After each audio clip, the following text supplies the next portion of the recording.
할렐루야.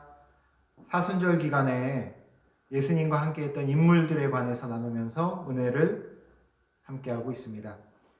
오늘은 찾아오시는 예수님이라는 제목으로 함께 말씀 나누겠습니다. 하나님 주신 말씀 마가복음 9장 14절로부터 29절의 말씀입니다. 마가복음 9장 14절로부터 29절의 말씀 제가 봉독하겠습니다. 저희가 이게 제자들에게 와서 보니 큰 무리가 둘렀고 서기관들이 더불어 변론하더니 온 무리가 곧 예수를 보고 심히 놀라며 달려와 문안하거늘 예수께서 물으시되 너희가 무엇을 저희와 변론하느냐. 무리 중에 하나가 대답하되 선생님, 벙어리 귀신 들림 내 아들을 선생님께 데려왔나이다. 귀신이 어디에서든지 저를 잡으면 거꾸러져 거품을 흘리며 이를 갈며 그리고 파리하여 가는지라. 내가 선생의 제자들에게 내어 쫓아달라 하였으나 저희가 능히 하지 못하더이다. 대답하여 가라사대 믿음이 없는 세대여, 내가 얼마나 너희와 함께 있으며 얼마나 너희를 참으리요. 그를 내게로 데려오라 하시매 이에 데리고 오니 귀신이 예수를 보고 곧 그 아이로 심히 경련을 일으키게 하는지라. 저가 땅에 엎드러져 굴며 거품을 흘리더라. 예수께서 그 아비에게 물으시되 언제부터 이렇게 되었느냐 하시니 가로되 어릴 때부터니이다. 귀신이 저를 죽이려고 불과 물에 자주 던졌나이다. 그러나 무엇을 하실 수 있거든 우리를 불쌍히 여기사 도와주옵소서. 예수께서 이르시되 할 수 있거든이 무슨 말이냐. 믿는 자에게는 능치 못할 일이 없느니라 하시니 곧 그 아이의 아비가 소리를 질러 가로되 내가 믿나이다. 나의 믿음 없는 것을 도와주셔서 하더라. 예수께서 무리에 달려 모이는 것을 보시고 그 더러운 귀신을 꾸짖어 가라사대 벙어리 되고 기먹은 귀신아, 내가 내게 명하노니 그 아이에게서 나오고 다시 들어가지 말라 하시매 귀신이 소리 지르며 아이로 심히 경련을 일으키게 하고 나가니 그 아이가 죽은 것 같이 되어 많은 사람이 말하기를 죽었다 하나 예수께서 그 손을 잡아 일으키시니 이에 일어서니라. 집에 들어가심에 제자들이 종용히 묻자오되 우리는 어찌하여 능히 그 귀신을 쫓아내지 못하였나이까. 이르시되 기도 외에 다른 것으로는 이런 유가 나갈 수 없느니라 하시니라. 아멘. 14절에 보니까 주님은 변화산에서 내려와서 제자들에게로 찾아가셨습니다. 여기서 중요한 것은 이 제자들을 예수님이 찾아가신 시점입니다. 주님은 제자들이 귀신 들린 아이를 치유하지 못함으로 무리들에게 둘러싸여서 서기관들에 의해서 비난과 공박을 당하는 그 순간에 바로 그 제자들을 찾아가셨죠. 그동안 예수님이 행한 많은 일들이 있었기 때문에 그 제자들을 향한 기대도 분명히 높았을 것입니다.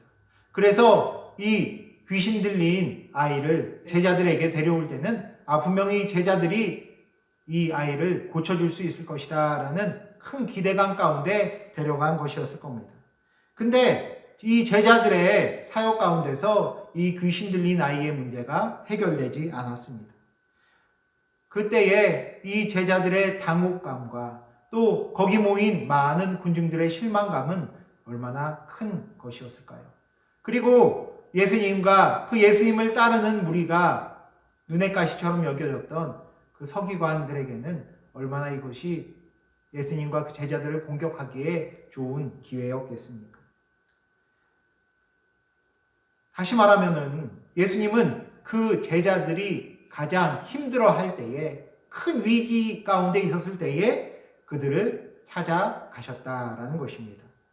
오늘 사건이 일어나기 전에 주님은 산 아래 9명의 제자들을 남겨두고 다른 제자들과 함께 높은 산에 오르셨습니다. 하지만 그때에 산 아래에 있는 제자들을 그대로 버려두신 것은 아니었습니다. 아마도 높은 산 위에서 그들을 늘 지켜보셨던 것 같습니다. 늘 그들을 마음에 두고 계셨고, 그래서 산에서 내려오자마자 그 제자들을 먼저 찾아가신 것이죠. 우리는 이것과 비슷한 사례를 마가복음 6장에서도 만날 수 있습니다. 거기에 보면 주님은 오병이어의 기적 후에 제자들로 하여금 먼저 배를 타고 건너편으로 가라고 그렇게 명하셨습니다. 근데 그때에 갈릴리 바다에 거센 풍랑이니까 이 제자들이 큰 위기에 놓이게 되니까 그 가운데 물 위를 걷는 기적적인 방법으로 이 제자들을 돕기 위해서 바다를 걸어서 그들에게 오는 모습을 볼 수가 있습니다. 그 이외에도 성경에 나타난 많은 사건들은 예수님이 또 하나님이 당신의 백성을 공경 속에 버려두지 않으시고 돕는 분이라는 사실을 말해주고 있습니다. 여러분, 우리가 사순절의 시간을 보내고 있습니다. 어쩌면 주님께서 하늘 보좌를 버리고 이 땅에 오신 이유, 바로 시련에 빠진 큰 어려움 가운데 있는, 공경 가운데 있는 우리를 구하기 위해서 그리한 것 아니겠습니까? 우리를 향한 끊임없는 관심과 엄청난 사랑이 있었기에 하나님이 그리하신 것입니다. 예수님이 그렇게 십자가에 달리신 것입니다. 이 땅에 오신 것부터가 벌써 우리를 사랑하고 관심을 갖고 계셨기에 그렇게 하신 것입니다. 그런 주님께서 어떻게 그의 백성을 공경에서 건지지 않으시겠습니까? 그렇기 때문에 우리가 인생 가운데서 공경을 만난다고 해도 두려워하거나 낙심하지 마시기 바랍니다. 주님께서 우리를 늘 지켜보고 계시고 가장 적절한 시기에 우리를 돕기 위해서 오실 것임을 믿으시기 바랍니다. 그러면 우리가 두려워하거나 낙심할 이유가 하나도 없는 것입니다. 주님은 때로 우리를 두고 높은 산에 가실 때가 있습니다. 하지만 그것은 우리를 버려두고 그렇게 가시는 것이 아니라 오히려 그 가운데에 우리의 믿음을 더욱 강하게 하시고 그 가운데 주님의 능력과 임재를 가장 필요로 할 때 다시 우리에게 찾아오셔서 더 큰 체험, 더 큰 믿음의 사람으로 키우기 위해서 그 기회를 주시는 것임을 믿으시기 바랍니다. 요즘의 때는 참 어려운 때입니다. 불과 몇 달 전만이라 하더라도 우리는 전혀 이런 코로나19 사태를 기대하지 않았습니다. 상상도 할 수 없는 일이었습니다. 하지만 이제 이 전염병이 퍼지고 그 가운데 모든 사람이 조심하고 그래서 이제는 과거에는 당연하게 여기던 일들이 이제 우리가 경계해야 될 일이 되고 말았습니다. 큰 경제적인 어려움에 처해가는 그런 성도들도 늘어나고 있습니다. 하지만 이런 때일수록 오늘의 말씀을 꼭 기억하시기 바랍니다. 우리 주님은, 예수님은 우리가 어려움에 처했을 때에 잊지 않으시고 가장 먼저 오는 분이십니다.